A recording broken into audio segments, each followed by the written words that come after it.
Assalamualaikum dan salam sejahtera. Anda bersama saya Syarizal Arifin dalam Buletin Awal ini jam 12 tengah hari 8 Oktober 2015. Seperti biasa, Buletin Awal ini jam 12 tengah hari akan membawakan kepada anda perkembangan terkini dari dalam dan luar negara hasil pengumpulan berita oleh warga kerja Bilik Berita Astro Awani khusus untuk anda pada tengah hari ini. Dalam Buletin ini jam 12 tengah hari kami mulakan dengan laporan ini. Jurang yang wujud antara pelaksanaan peringkat dasar dan peringkat operasi kalangan perniagaan ASEAN menyebabkan peningkatan kos dalam menjalankan perniagaan. Ia merangkumi pelbagai sektor industri dan juga pasaran. Sebelum itu, Kementerian Perdagangan Antarabangsa dan Industri MITI dengan kerjasama pemandu mewujudkan satu inisiatif bagi menangani isu ini. Untuk mengetahui laporan lebih lanjut, kita terus saja bersama rakan tugas Hana Ismail di lokasi. Silakan Hana.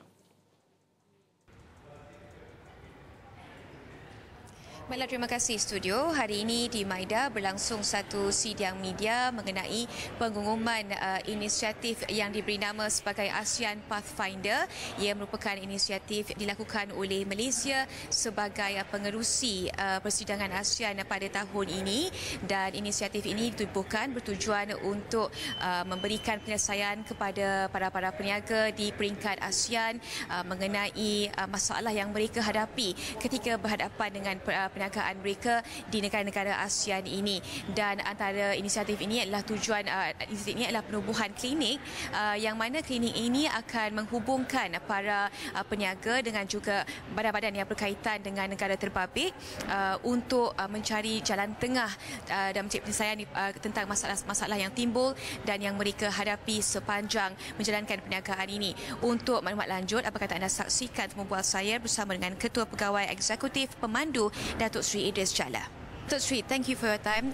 First of all, maybe you want to explain what is the objective of ASEAN Pathfinder? ASEAN Pathfinder, as the word says, Pathfinder, to open the path. And so because there are many companies within ASEAN that they would like to invest in another country, but they found a lot of obstacles, a lot of roadblocks, and so challenges.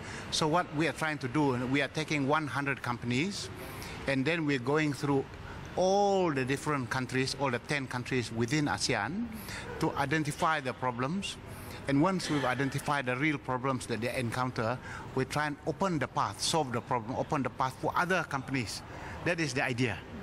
Okay, Datuk Sri, I was told that to open this path, you actually set up clinics in each and different countries, whereby you engage with the certain bodies and also companies in order to solve some of the issues and also questions that might arise regarding their business. Why is there a need for this clinic? Yeah. Very simple. Many years ago, the ASEAN leaders met together and then agreed on the ASEAN Economic Community Roadmap. And we have made many declarations that we want more trade to happen within ASEAN, more investments within ASEAN. But if you look at the data so far, intra-trade within ASEAN is only 24%, whereas intra-trade within Europe, that is 60%. The intra-trade within North America, that's more than 40%, 48%.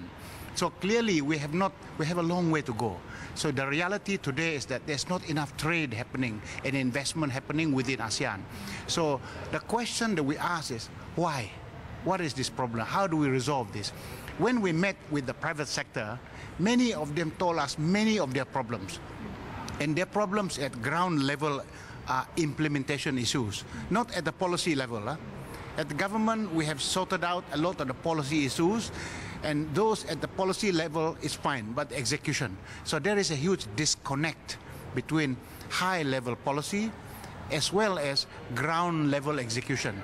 The Pathfinder project, the lab and the clinic, is to make sure that we find a way to connect between the high-level policy and also the ground-level execution, and then we solve those. When we solve it, we open the path for others to come in, and hopefully then there will be more trade within ASEAN, there more investment within ASEAN, so that we can catch up with what they have in Europe, in North America.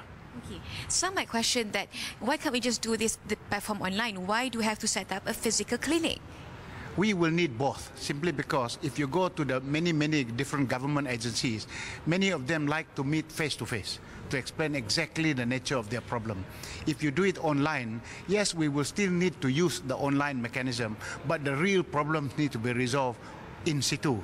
So that's why when we go to Vietnam, for example, in Vietnam, the Malaysian companies who want to invest in and trade within Vietnam, and the Singaporean, Indonesian companies will come to Vietnam, and we will bring along together all the representatives from the Vietnamese government together in the clinic to identify the problem and resolve them.